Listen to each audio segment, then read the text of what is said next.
So we're going to the Manubachoore's tactics that he used in the match yesterday to win. Of course, congratulations for him for winning, of course, the World Cup. But we're going to go over his tactics, what he used, and there's a lot of misunderstanding. Now, I believe that Manubachoore has different variations of this. We can't see when they change tactics because it's hidden.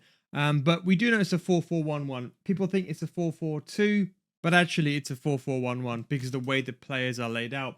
Now, one thing we know for sure is he does use a sweeper keeper. We could tell by that is if you look on the radar here, you can see just over there, you can see his keeper staying very much high up. That way for the counter attack, that goalkeeper is there and also ready for distribution. For example, if you're getting pressed, you can pass the ball back to the goalkeeper.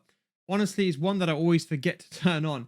But you can see, look, his left back and right back are going forward. So naturally people will think, oh, his left back is going forward here, Nuno Mendes. They might be thinking, oh, he's playing some sort of attacking wing back, but that's not really the case. What you do see is when he has the ball is that he triggers. So have a look at the left back now. You see the left back, he presses the L1 button and he triggers. A lot of his gameplay, like when you copy these tactics, you're not going to be playing like him. A lot of the times he's doing a lot of L1 triggers, especially on the counter. Look on the opposite side. You can see the other right back, you can see is going up the pitch, but they don't go beyond the halfway lines. That tells us that the fullbacks are unbalanced. Very, very interesting. And I believe this is one thing that he used before. He used something similar to this. The back line and the center back looks to be the same. Now the left mid and the right mid, this is something that I don't know. I know that he released on the 18th November 2024. So he could be using the same tactic, but I don't think it's exactly the same. But you can see the back line is very much similar. Now, as I mentioned, both on the attacking phase and the defensive phase, you can see it looks some sort of 4-4-2, but you can see when the defensive line flattens out, it's a 4-4-1-1. Now, the question is, the left mid and right mids, are they playing some sort of inside forward? Now, have a look here. I'm just going to show you something. So you can see Hansen. Watch Hansen when she presses. Now, watch her default position. She comes back to help a bit defensively, but watch. When she goes forward, she goes a bit inside. Do you see that? Almost like an inside forward. But then we see the opposite end. Have a look at Eusebio. Watch this. So Eusebio gets the ball like so. He goes forward. Now watch. He's going to bring the ball backwards. Now watch Eusebio's movement. So Eusebio, he does an L1 trigger with. But Eusebio doesn't necessarily go wide or doesn't necessarily go inside. It's a bit of a weird one. I would probably say that they are both on inside forward. You can see, look, on the opposite end, Hansen going inside the box. But it could be a winger type movement. It depends on where the ball really is. And you can see another example of when he used Nuno Mendes, and you can see as opposed to just leaving them on balance, he does an L1X pass, and that way, as you can see, Nuno Mendes drives forward, which gives him attacking option. As you can see, Hansen again gets inside the box. But it's very, very interesting. I'm thinking he's using one of them as a winger and one of them as an inside forward. So I'm thinking maybe on the right-hand side, I don't know for sure, but I'm thinking maybe on the right-hand side where he uses Hansen, he uses her on the inside forward, but maybe he uses Eusebio as a winger. I'm not 100% sure here, but that's what I think. That will be the setup for the wingers. And the reason why I say this is, look, I think he changes different variations of the 4-4-1-1 throughout the game. But if we look at Eusebio there just on a corner, he's quite wide up and he does a lot of L1 triggers when Eusebio is wide. So maybe he has a system where he has both of them as wingers and both of them as inside forwards and alternates between them as the game goes on. You see, we can't see that because when you change your tactics normally, it's right where the cameras are. So we don't actually know that, but that's the assumption I would make. Now for the two center mids, this was interesting. The way the two center mids are playing, he does a lot of L1 triggers. See that L1 trigger just below? It is a lot of L1 triggers. But when he gets into this attacking opportunity, just watch the center mids on the radar. You can see they're in the midfield, but watch. You can see one of them helps in the attack. You see that? That one card there, that Messi card almost, he helps in the attack. And we can also see at this exact freeze frame, you can see that one of the players stay back. So that will make me more inclined to think at least one of them is on a playmaker or a box-to-box. I think it might be on a box-to-box. And the other one could potentially be holding. But again, because he switches between different variations, you can see, for example, in this situation, he ends up scoring the goal.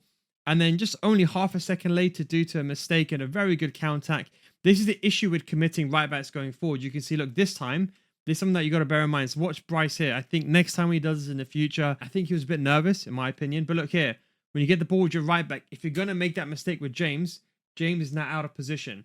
And that's when Manubachoore was able to counterattack. So I presume the coaches probably went through this and they probably saw, okay, when does that player commit? Try to get them on a counterattack. And that's when I think the game really kind of turned away from Bryce when he scored the goal first and he had control. Now I wanted to show you something here. This is when he conceded the penalty. So I don't know what tactics he's using at this point because he was actually winning by 2 goals. But you can see Cantona stays back here and so does Messi. Have a look. You can see, look, Messi here does the 1-2.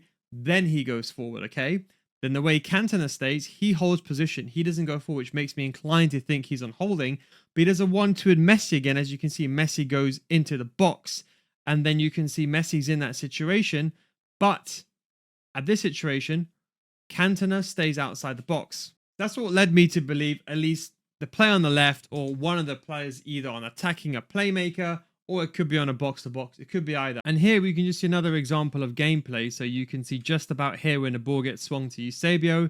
You can see Vitinha now, the centre mid, alongside Marquinhos. And have a look. When they make those passes, they don't necessarily go forward. So that just tells me that maybe he's got 2 holding players. And this is what I'm trying to say. You have to be versatile in what players that you use. Because obviously he's in a winning state here. He doesn't need to commit both the players going forward. But you can see equally, when he uses fullback, you can see he does a 1-2 and brings the fullback going forward. And you can see Bryce also exploiting the situation when the fullback is going forward. So there's a lot of fullbacks exploiting from the tactical perspective, which I presume the coaches went through. And to be honest, it was a miraculous save in this situation where Bryce was able to, unfortunately, just get that situation and missed a chance. Otherwise, it could have been 4-4 at that point. And you can see even at a winning state, you can see on the radar here, Manubachoore is still playing that 4-4-1-1, and that cam really isn't moving too much. It's not playing like a shadow striker, or at least not in this segment. But I think what he does is he pushes that player forward with the L1 button, and you can see, for example, like there, you can see, look at Vitinha on the edge of the box. He kind of goes in, sometimes plays that box-to-box role, and that's why I'm more inclined to think that player or one of the players, the box-to-box. And there we can see also, we go back over here, we can see Marquinhos always staying halt just outside the box and never committing forward unless there is an L1 trigger. So what that basically implies, I would say, is he's probably using something like this, and he's using the playmaker like this, and he's got the striker on the advance forward. So that appears to be the system that he is using in terms of his formation. The only thing I would say I'm not 100% sure on is the left mid. Is the left mid a winger? Or maybe he has a system where some of the... And this is what I try to say to you guys at home. It doesn't matter if you copy these tactics. You're not going to be Manubachoore. You have to adjust your tactics on the fly. You got to have a defensive setup. Just by copying a code, you got to adjust it for your own playstyle. Now, what's even more interesting, even when he's winning 84 minutes, he still triggers the fullbacks going forward. It's an integral part of his play. But you can see even at the latter stages of the game, he's still playing that way, quite aggressive.